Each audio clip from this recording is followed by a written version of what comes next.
Hey friend, do you want to offer meaningful learning solutions that create behavior change, fit in the flow of work, and yield real results for your nonprofit? If yes, this is the podcast for you. Join me as I explore instructional design and leadership development best practices, as well as change management, belonging, and influence. If we haven't met yet, I'm Heather, and I've been in your shoes. I'm a learning and development consultant and founder of Skill Masters Market. Before starting my business, I led learning and leadership development initiatives for a large national nonprofit. I know what it's like to need to develop your staff quickly and effectively and to build the relationships and cut through the organizational layers to be successful. And I'm bringing all of that to you in this podcast. So block your calendar, turn off your Teams or Slack chat, and let's dive in. It's learning for good. Are you busy setting goals for 2025? So many of us are. Many of us work in a culture that is performance-based. What have you done for me lately, right? So our organizations put pressure on us to set goals and achieve them. But many of us also set our own goals, just like those New Year's resolutions we try to achieve each year. I did a quick Google search about goal-setting stats, and here's what I found. People with goals are 10 times more likely to succeed. 10 times. I don't know about you, but I want that kind of momentum. I've worked with others to set goals for years. I've coached people through career transitions. I've led project teams with a specific goal in mind, and I know how important a goal can be. So I'm bringing you some recommendations today. Recommendations for setting better goals so you can gain that momentum as you set out to achieve the things you want in 2025. Let's dive in. It's learning for good.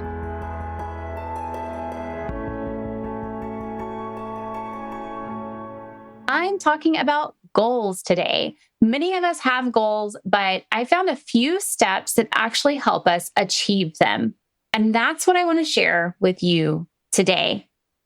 So the first thing you're going to do before you set any goals, reflect on your values.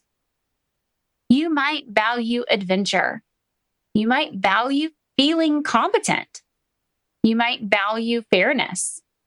You might value honesty or kindness or peace.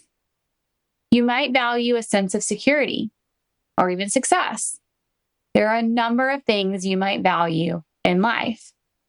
So take a few moments before you start setting your goals to identify your top 3 to 4 values.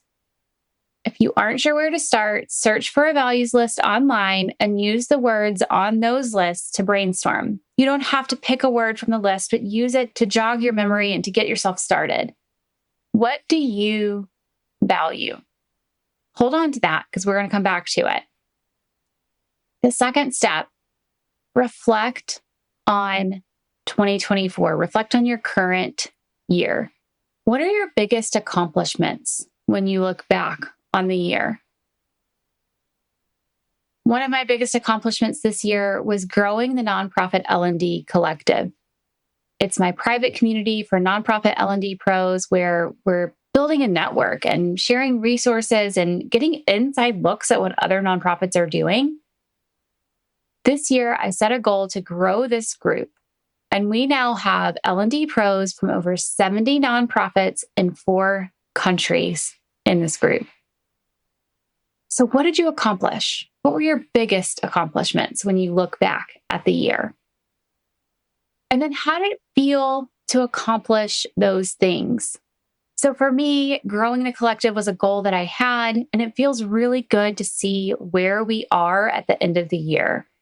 I use LinkedIn mostly when I'm marketing this group, and bad sales pitches and cold calls have given people a really bad taste in their mouth for consultants. So when I reach out to someone and I connect with them, I can almost feel their hesitation, but I'm not throwing bad sales pitches into the world. I'm providing an opportunity for connection, to talk to people who understand you, to get new ideas from people who get what it's like to work in nonprofit. And people want that. So it feels good every time I get a notification that someone signed up to join this group. It's evidence that people want this, and it's motivation to continue working on it.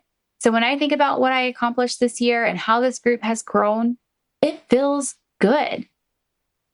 Now, the next question is, who supported you or who encouraged you along the way? I love this question. We can get so busy doing the things that we forget who made it possible.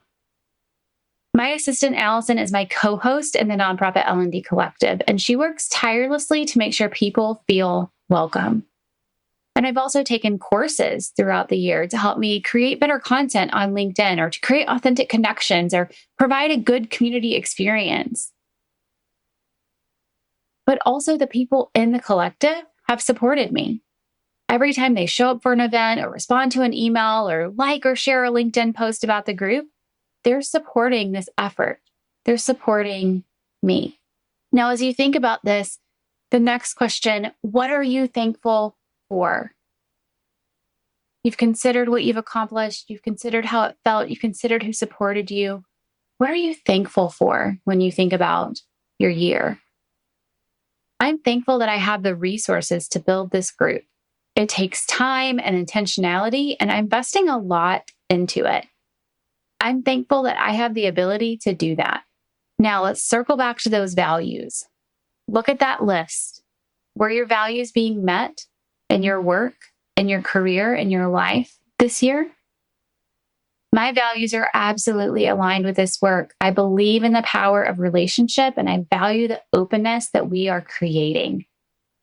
We're breaking down barriers in the nonprofit sector so we can all learn from each other. This group very much aligns with my values. Is what you worked on this year, does that align with your values? And if not, the last question, what changes might need to be made to align with your values? Now, this is an interesting one for me because my work on this particular goal does align with my values, but I also value productivity and impact. And so I'm constantly assessing the group and whether we're doing the right things and if it's valuable for people. And I know that as the group grows, I'm going to need to create a better system to collect that feedback and adapt more quickly. And if I don't, I might start to feel out of sync with those two values. So it's about being aware of where you are in sync and where you aren't, or where you have the potential to get out of step, right? As the group grows, I need those processes in place. So again, as you're reflecting on the year, you're going to ask yourself these questions. What were my biggest accomplishments? How did it feel to accomplish those things? Who supported or encouraged you along the way? What are you thankful for? Were your values being met? And what changes might need to be made to align your work with your values? Once you've done that, we can move on to step 3, which is to set your goals for the new year. With your values in mind, with that reflection in mind, ask yourself questions like, what do I want to accomplish next year? And how does that align with my values? What skills will I need to accomplish that goal? Because we don't always have the skills we need at the beginning. How do you want it to feel as you work towards that goal or when it has been accomplished? How do you want it to feel? Who do you want to be with you, supporting you in that process? Answer those questions and start to use that to form your goals for the year. And then that brings me to the 4th step. Write that goal down and create action steps. A study out of Dominican University in California found that when you write your goals down, your chances of accomplishing that goal increases by 42%. So write it down and put it somewhere you can see it. And then break that goal down into smaller steps. Make it tiny. Do you need to learn something? Do you need to do something? Make those steps small. And then distribute those smaller steps over the course of your year or your quarter or however you want to track your goal. And then schedule time on your calendar each month to check in on those goals. Because sometimes we set those goals at the end of the year, the beginning of the next year, and then we forget about them. Things get in our way, priorities shift, we get busy. Schedule time on your calendar now for each month to check in on those goals. And if you want to increase your chances of achieving your goal even more, tell someone. Share your goal with a friend, a mentor, or an accountability partner. I hope you've had an amazing 2024 and that you can close out this year feeling like your work and life choices were well aligned with your values. And I hope you have an even better 2025. Take the time to set your values-based goals and share them with someone who can support you. I'll see you next time on Learning for Good. Hey friend, was this episode helpful for you? Did you like what you heard? Do you want more content like this? Here are 3 things you can do. Hit subscribe. Leave a review on Apple Podcasts for your podcast app of choice. Share this episode with a colleague. This means so much to me personally. I read every review, but it also helps me learn what content you like most so I can create more of what you want. All right, turn that Teams or Slack chat back on when you're ready, and I'll see you next time on Learning for Good.